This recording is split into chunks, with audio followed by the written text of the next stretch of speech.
and then do, make sure you open it in project. And then once it's open, then you can go to File, Save As, and rename it. The renaming portion of it is the most important part, because when you first either download it or just open it up, it says the word template in the name, because it is a template. It's already pre-programmed for you. There's not a whole lot for you to do. But you want to rename it your action plan for XYZ POD and take out the word template. Or it could be action plan for so-and-so project, because it's just, something small. But that's all it is to it. You just go there, you get it, you open it up in project, you file save as, and rename it. And that's just how easy that is, okay? So next, oops, I went to the black screen, sorry. I gotta get off of this so I can get over there. Hold on, I can't find my thing. Oh, here it is. Okay, let's go out here and get rid of that. And I'm going to go out here and just demo how to get to our training stuff again. So you go there to training, open up the facility or the managing action plan schedules things, go under this folder called under construction, building 2.0, and then you'll find all the lessons that we've been talking about. The one we're going to go over now is with your action plan. Where do you obtain the start date from? How do you set a baseline? And what's all that about?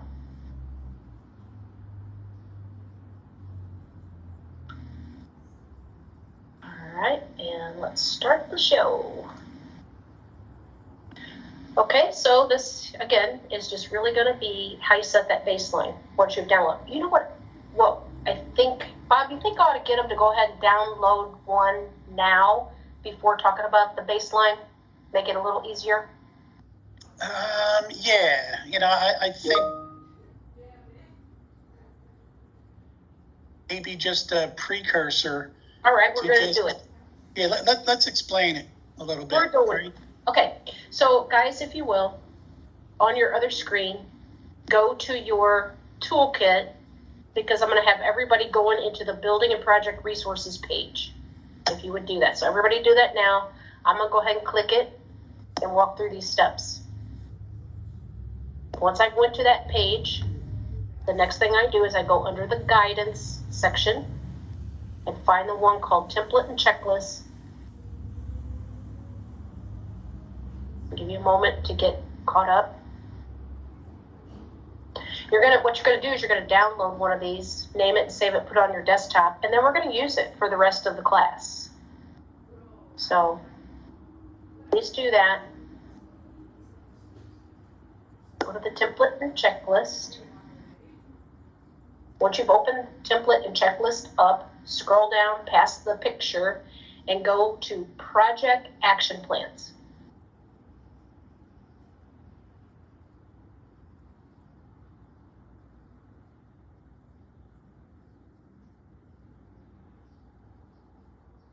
Once you get to project action plans, come down to the first one under the first column, and it's called action plan category less than 20,000 acquisition. If you do a left click, it sort of opens it up to where now you can see the ellipsis. Give everybody a moment to do that. Just do one little left click, open it up to where you can see the ellipsis for this template.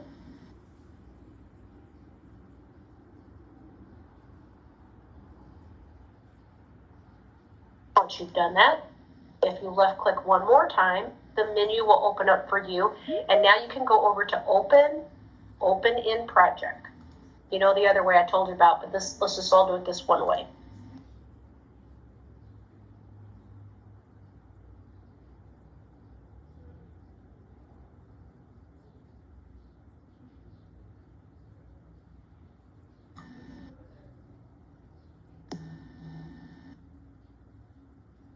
Once it starts to open for you, mine looks a little wonky here.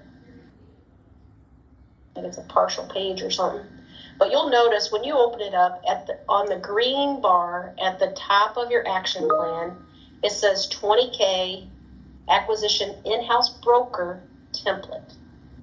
And if you're seeing that, then you have the right thing open. Once you have it open, go to File. That's the first line of commands just below the green bar. Open up the file and then go down to Save As. And on your Save As is where you're going to go in and give it a new name and name it. Excuse me, Devonna, mine says read only. Is that? It shouldn't say, yeah, it should not say read only. Okay. Maybe I did something wrong. Let me go in one more time. So here I am back at the, it might have been because like we had like 20 people trying to do the same step at the same time. That could be it. But if it told you it was read only, I would just close out and come back in and do it again. Go to the ellipsis, open in project, and then do File Save As. And I had mine saved. I have to find it again. I did it a little earlier. Here, this one. I renamed it. All right, Mary or Sandra, go ahead and share your screen a minute. Let's see why you're getting that message. It sounds like multiple people have that issue. This is Mary. I just said okay on the read only, and I was still able to save as, so I just got past it. Awesome. All right. Who was the other one? We got troubleshooters. Bob, who was the other one that couldn't get it open? Mary and Sandra. Sandra, were you able to save it even though it said read only?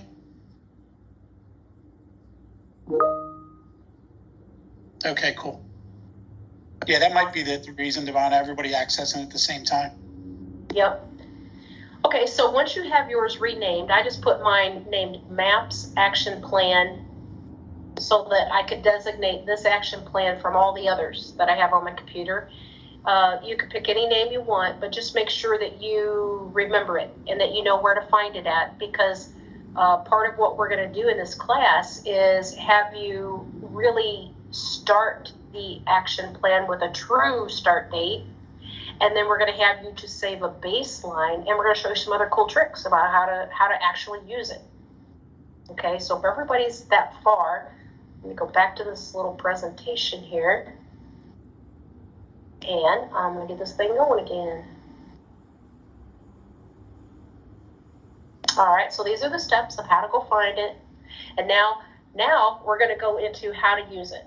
So the very next thing you're going to do after you have downloaded your action plan is you're going to go out to the strategic space planning and find the true date that you need to find to start your action plan. Not everything is going to start with a strategic action plan. However, most of what we do does, because, like I explained earlier, portfolio section is the ones out there looking at our properties well before the lease expires.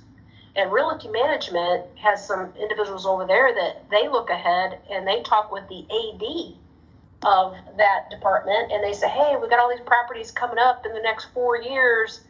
Is there anything you want to do differently than what it looks like we need to do? And so they have some activities that they do that can go back and forth and take like 100 days before the portfolio specialist even gets the assignment. So just realize that it may not all start with a strategic action plan. Some of it could start just with an ad hoc star tool request. And we're going to see that because, that happens.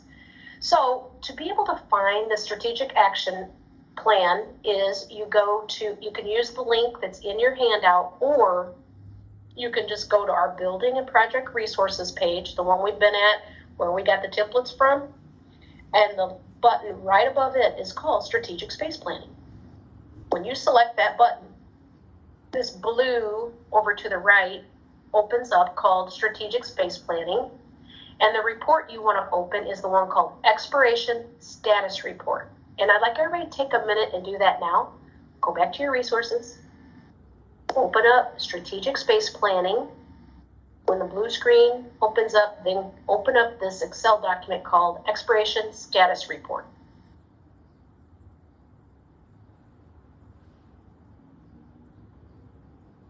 you get there, this is what it's going to look like.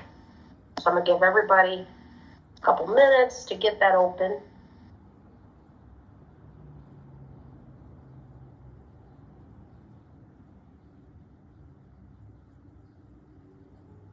Bob, tell me if you see any thumbs up, so that way we know we can move on. We're looking. Yep. Give us a thumbs up when you're there, so we're not going too quick. All right, I see a couple so far. Good. It's like follow the bouncing ball, folks. That's all. This will be easy, once everybody gets the hang of this. Yeah, I think you're ready to slowly progress, Devonna. You're good. Thank you, folks. All right. So once you have found that tracking sheet and you already have an action plan downloaded and renamed because you've been given an assignment, well, the next thing you want to do is find what is my actual start date for this action plan. It's not the day you get it assigned to you per se, because somebody could have been on vacation for a week. It's not the date that it got reassigned to you because somebody else had it for 2 months and they got let go, or they got a promotion, or they retired. It's actually the date you find on the sheet. So the reason we do it that way is because all of these agreements was worked out with GSA in terms of the durations of things, and they were also worked out with Realty Management, that we would plan things far enough in advance that we give people time to do all the tasks that's in that action plan. And you're going to see how generous it is in a moment. So I'd like everybody to find CT0013. And a quick way of doing that, rather than scrolling around, is just use Control F, and it'll bring up a find box. When the find box opens up, just type in the building number. This works for any of your building numbers, and it works on any Excel spreadsheet. You can find something very quickly by clicking on one cell and just using the find box. Give Bob a thumbs up when you have found it. It's Hartford, Connecticut.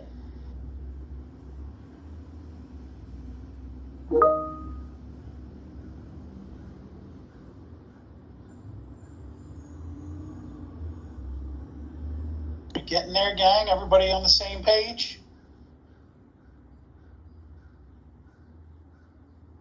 Looks like we have some thumbs up going.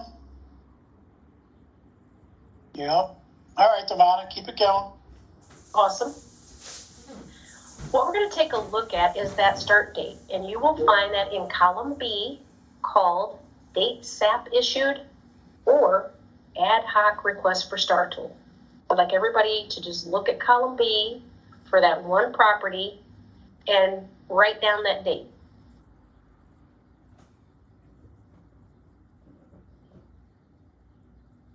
While we're looking at that and you're writing that date down, I'm going to point out a couple other things because they're really important and they all come from this tracking sheet.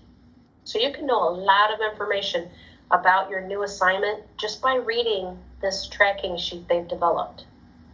So if you would look at column Y, it's got ownership, which is government owned. Well, most of the time we're not doing a big blown lease expiration project for government owned because all we have is an occupancy agreement there. But we still have to provide GSA with the notion that, yes, we're happy here, we're going to stay here, and so on and so forth. So for a moment, we'll pretend that's a leased property, because if it's a leased property on ownership, then we got to provide the full-blown space package to GSA. Another thing I'd like for you to notice is in column AA. So if you're using the live sheet, it's not blown up like the one on your screen is. You got to scroll way over. And when you find AA, it's got Star Tool due date.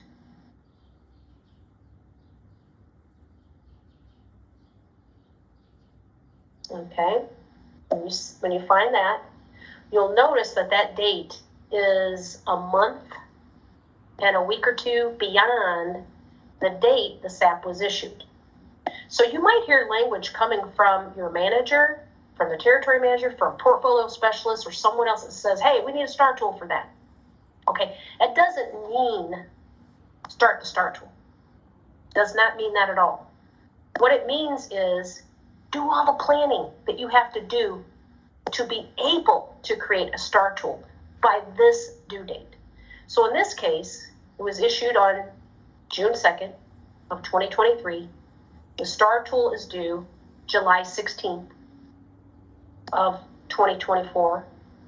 So that might be a typo on their end over there, giving it a whole year, because this is SFP exempt. But no matter what, they always give you 5-6 weeks to do a STAR tool. So, just start understanding that even though they've started the strategic planning a lot earlier than you got the assignment, they're still giving you time to do the first 20 tasks in your action plan. They're never saying, hey, this is due, here's your assignment today, this is due tomorrow. The only time something like that happens is when something unusual has occurred. And we shouldn't be seeing a lot of unusual happenings day in and day out. If it is, then there is no planning going on. And there's nobody following the rules, nobody's following guidelines. If that's the case, then we need to re-examine the entire structure, because that's just not how we do business here at FMSS. We do business orderly, planned, methodical. We take care of business. We don't just throw it out there and see what sticks to the wall. So if anybody tries to tell you stuff like that, like, hey, this got to be done today, then you need to have that conversation with them and say, well, then what happened with all the pre-planning that was done with GSA and FMSS headquarters and portfolio and realty management? Because that's just not how it works. Now, could somebody have dropped the ball and it got reassigned to you and the manager says, hey, this is due this week? They could. But even if that's the case, if you've never been to the building and there's no data on the building, you still can't start a STAR tool from what's inside of GDI. Because all the data in GDI is outdated until we update it annually. So I'll repeat that again. All the data in GDI is outdated unless we update it annually. And so we need to, make sure that even if something is really